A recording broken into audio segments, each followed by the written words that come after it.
Hello students and welcome to this video of mobile and wireless communication. In today's video we are going to study the radar range equation.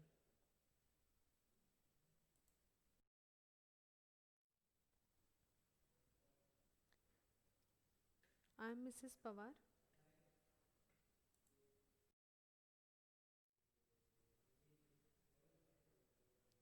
As you know, these are the course outcomes of this subject.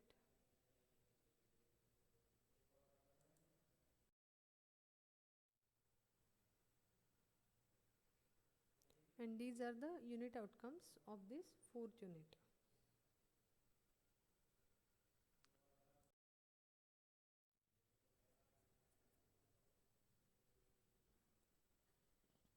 So now we will see the radar range equation. Radar range म्हणजे काय? Radar आपण याच्याआधी बघितले की it is radio detecting and ranging. Means using the electromagnetic waves, first we find out the target or the object and then we find the range, that means the distance of that object from the radar.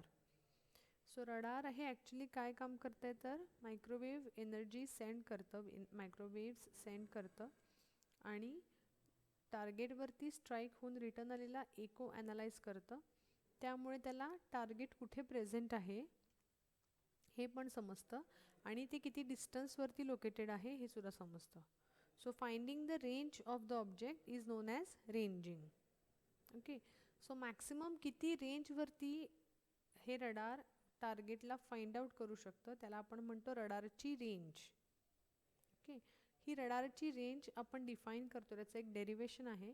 हे derivation मी Kennedy बुकमधनं घेतलेलं आहे, जे book तुम्ही analogue कम्युनिकेशनसाठी use करत होता, केनेडीज electronic communication system. तेच book मी इथे यूज केलेलं आहे, त्याचाच हा फोटो आहे. ओके, त्या बुकमध्ये खूप कमी स्टेप्समध्ये हे डेरिवेशन त्यांनी केलेलं आहे. तुम्ही दुसऱ्या कुठल्याही बुकमधलं डेरिवेशन रिफर करू शकता, काहीही प्रॉब्लेम नाही. ओके, सो हे जे डेरिवेशन आहे त्या डेरिवेशनमध्ये स्टेप्स आहेत. या स्टेप्स यूज करून आपण रडारची मॅक्सिमम रेंज किती आहे म्हणजेच रडारचं रेंज इक्वेशन फाइंड आउट करतो. तर या डेरिवेशनमध्ये खूप इक्वेशन्स आपण यूज करतो आहे. प्रत्येक इक्वेशनला तुम्ही नंबर देत जायचे. आता इथे बुकमध्ये जे नंबर्स आहेत ते त्या चॅप्टर वाईज नंबर्स आहेत. जसं तुम्ही आत्ता स्क्रीनवर बघताय 15.6 आणि 15.7 असं तिथे नंबर्स दिसत आहेत. पण तुम्ही जेव्हा नोटबुकमध्ये हे डेरिवेशन लिहिणार आहात तेव्हा इक्वेशन 1 पासून स्टार्ट करायचं. So the first equation will be equation 1, then equation 2. अशी इन ऑल 7 ते 8 इक्वेशन्स या डेरिवेशनमध्ये येतात, स्टेप बाय स्टेप येतात. तुम्ही त्याचा फ्लो लक्षात ठेवला तर डेरिवेशन अगदी नक्की लक्षात राहतं. एक्झाममध्ये पण कधी कधी विचारतात की डिराईव्ह रडार रेंज इक्वेशन किंवा what are the factors that affect the radar range. Okay, so let's start. The radar performance factors. So which factors determine the radar's performance? Quite apart from being limited by the curvature of Earth, the maximum range of a radar set depends on a number of other factors. म्हणजे अर्थचा जो curvature आहे, अर्थ म्हणजे आपल्या जमिनीचा जो surface आहे तो पृथ्वीचा पृष्ठभाग आहे तो सर्क्युलर आहे, करेक्ट, त्याला कर्व आहे. त्यामुळे मॅक्सिमम रेंजवरती काही लिमिटेशन्स येतात त्या कर्व्हेचरमुळे. ते सोडून बाकीचे काही असे फॅक्टर्स आहेत की जे या रडार रेंजला ॲफेक्ट करतात. तर पहिल्यांदा आपण हे रडार रेंजचं इक्वेशन डिराईव्ह करणार आहोत. The radar range equation, it is used to determine the maximum range of radar set. Maximum range म्हणजे काय? मॅक्सिमम किती डिस्टन्सवरचं ऑब्जेक्ट रडार फाइंड आउट करू शकतो त्याला म्हणतात maximum range of that radar set. It is necessary to determine the power of received echoes and to compare it with the minimum power that the receiver can handle and display satisfactorily. So he maximum range कशी असणार आहे की या रेंजवरचा एको हा radar set receive करू शकेल, त्याला compare करू शकेल एका मिनिमम थ्रेशोल्ड लेवल बरोबर जो रिसीवर हँडल करू शकतो आणि तो डेटा हा डिस्प्लेसुद्धा होईल सॅटिस्फॅक्टरीली. त्यालाच आपण म्हणणार की ही मॅक्सिमम रेंज आहे. जर का आलेला एको हा खूप कमी असेल थ्रेशोल्ड लेवलपेक्षा, जो डिस्प्लेस होऊ शकत नसेल, तर त्याला आपण एको म्हणणार नाही, ती त्याची रेंज म्हणू शकणार नाही. Correct. So every radar set will have its maximum range. So आता फर्स्ट स्टेप काय डेरिवेशनची? If the transmitted pulsed power is PT, peak value, and the antenna is isotropic, then the power density at a distance r from the antenna will be given by.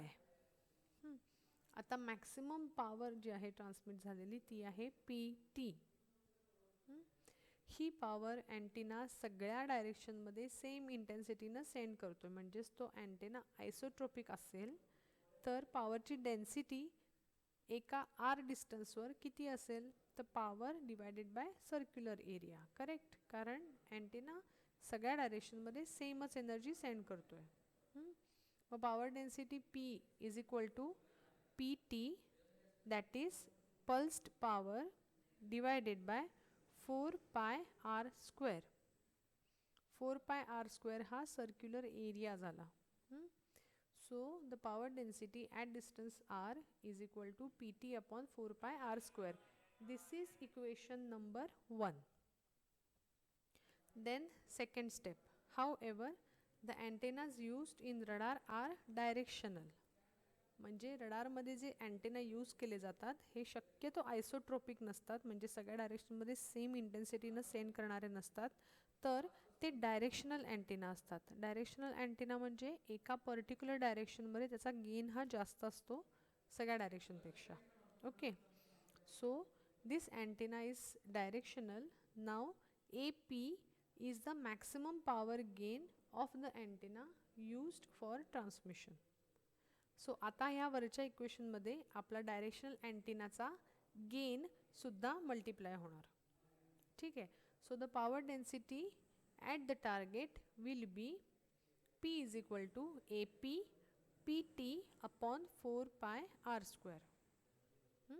वरचं जे equation आहे PT upon 4 pi r square त्याला आपण APनं multiply केलं. AP is the maximum power gain of the antenna used for transmission. Okay.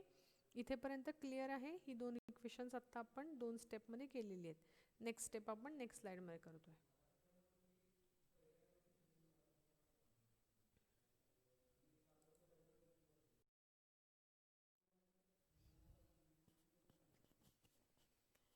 Now let's go to third step.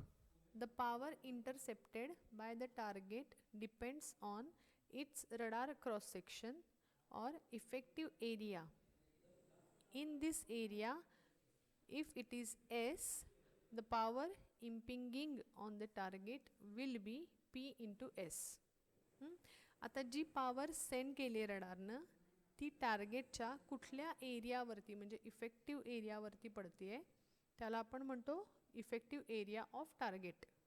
Correct. म्हणजेच S हा जो एरिया आहे S त्याच एरियावरती ही पॉवर पडेल. ते जे टार्गेट असणार आहे ते कुठल्या शेपचे माहीत नाही. सो त्या टार्गेटच्या पूर्ण 360 डिग्रीजवरती ही पॉवर पडणार नाही.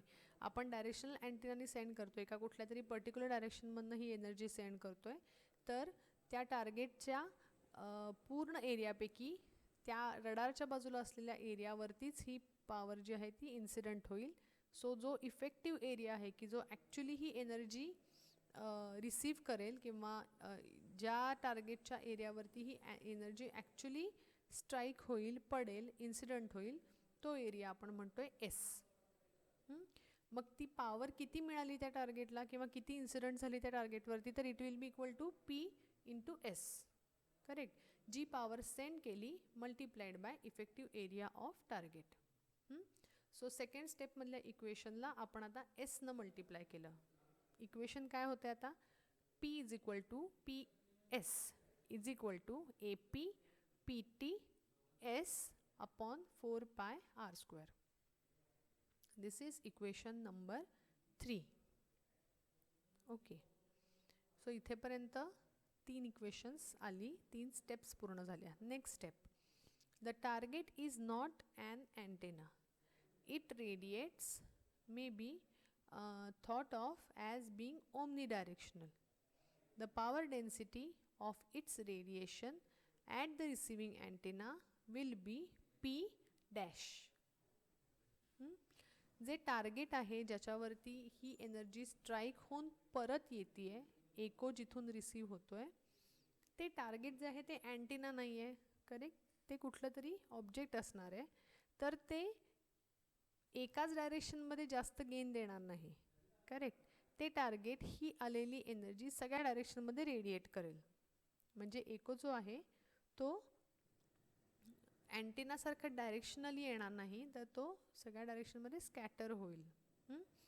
मग आत्ताची जी पॉवर डेन्सिटी आपण लिहितो या स्टेपमध्ये ती कुठली आहे? The power density of its radiation at the receiving antenna. म्हणजे सेंड केलेली एनर्जी टार्गेटवर पडली, आता हा फिरून आलेला एको जो आहे त्या पॉवरची डेन्सिटी रडार सेटच्या इथे म्हणजे रिसिविंग अँटेनाच्या इथे किती रिसीव झाली, ती आली P dash is equal to P upon 4πr². आता हे कसं आलं? वरच्या स्टेपमध्ये आपण बघितलं की जी एनर्जी सेंड केली ती टार्गेटच्या इफेक्टिव्ह एरियावरती पडली, हीच एनर्जी आता सगळीकडे रेडिएट झाली, म्हणून या एनर्जीला आपण परत 4πr² ने डिवाइड केलं, कारण का ती सगळ्या डायरेक्शनमध्ये इक्वली रेडिएट होणार आहे, करेक्ट. म्हणून वरच्या स्टेपमध्ये मिळालेल्या इक्वेशनला आपण परत 4πr² ने डिवाइड केलं आणि P ची व्हॅल्यू सबस्टिट्यूट केली. सो आता P डॅश काय आला? APPTS अपॉन 4πr² चा पूर्णचा परत एकदा square, bracket square. Okay, this is equation number 5.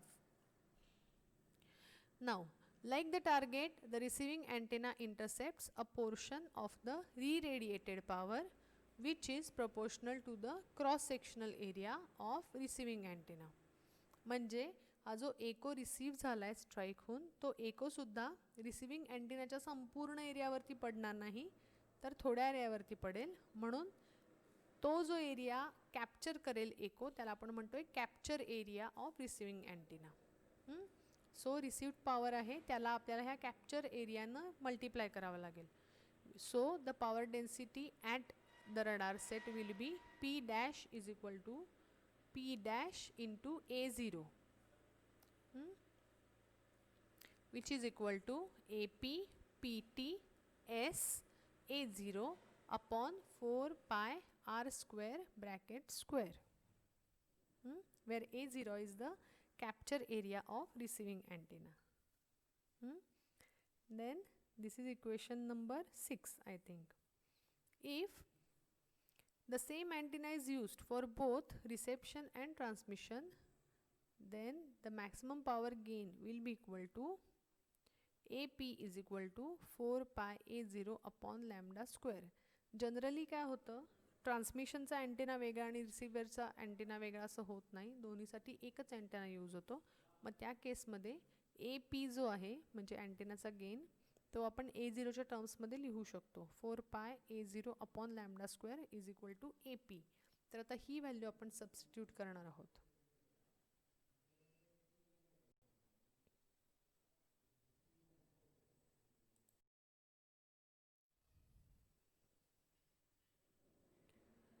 आता ती व्हॅल्यू सबस्टिट्यूट केली आपण वरच्या इक्वेशनमध्ये. Substituting equation 15.11 into 15.10 we get P dash is equal to 4πA0 upon lambda square into PTS A0 upon 16π² r⁴.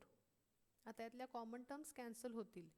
4π आणि 16π² एकमेकाला कॅन्सल आउट करणार, so खाली फक्त 4 राहणार, 1 पाय वरचा कॅन्सल होणार, खालचा 1 पाय कॅन्सल होणार. So it will be 4π in the denominator, r⁴ तसंच राहणार. Okay, so the equation becomes PT A0 square S upon 4π r⁴ lambda square. So this is the power density at receiving antenna of the radar. आता आपण रेंजला maximum कधी म्हणू शकतो? जेव्हा receive झालेला एको आहे ती पॉवर मिनिमम थ्रेशोल्ड लेवलपेक्षा जराशी जास्त असेल, किंवा आपण त्याला म्हणूया जे इक्वल असेल थ्रेशोल्ड लेवलच्या. So the maximum range R max will be obtained when the received power is equal to the minimum receivable power of the receiver P min. म्हणजे एकोची पॉवर ही पी मिन एवढी असली की आपण म्हणणार मॅक्सिमम रेंज ही फाइंड आउट झालेली आहे. So substituting R max and instead of P we will use P min and rearranging the equation.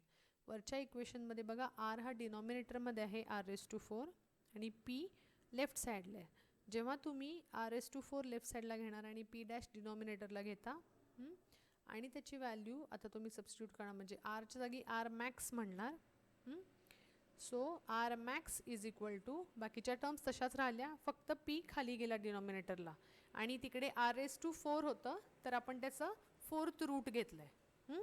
बघा equation PT a02 s upon 4 lambda square into P mean the whole raise to 1/4. म्हणजे 4th route घेतलं आपण आणि हे equation आपल्याला मिळालं. This is equation number I think 7 or 8 correct. वरच्या step मध्ये इक्वेशन झालं 7th and this is equation number 8. Alternatively if equation is turned around so that a0 is equal to ap lambda square 4 is substituted in the equation. आता आपण a0 ची value जर का substitute केली तर आपल्याला अजून एक इक्वेशन मिळतं जे ap च्या टर्म्स मध्ये असतं. So r max is equal to pt ap square lambda square s upon 4 cube into p min the whole bracket raised to 1/4. So this is the equation number 9, correct, and this is the final equation. This equation and the above equation both give the maximum range. Equation 15.13 and 15.13a ही दोन जी equations या slide मध्ये दिसतात ती दोन्हीही convenient forms आहेत radar range इक्वेशनचा. तुम्ही दोन्हीपैकी कुठलंही यूज करू शकता. जर तुम्हाला कॅप्चर एरिया दिला असेल प्रॉब्लेममध्ये तर तुम्ही वरचं इक्वेशन यूज करू शकता. जर तुम्हाला गेन दिला असेल अँटेनाचा तर तुम्ही खालचं इक्वेशन यूज करू शकता. Okay, so this is the radar range equation. हे डेरिव्हेशन तुम्ही नोटबुकमध्ये लिहिणं एक्सपेक्टेड आहे.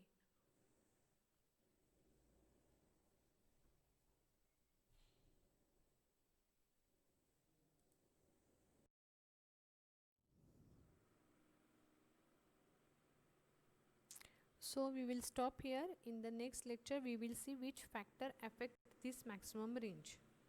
Thank you for watching.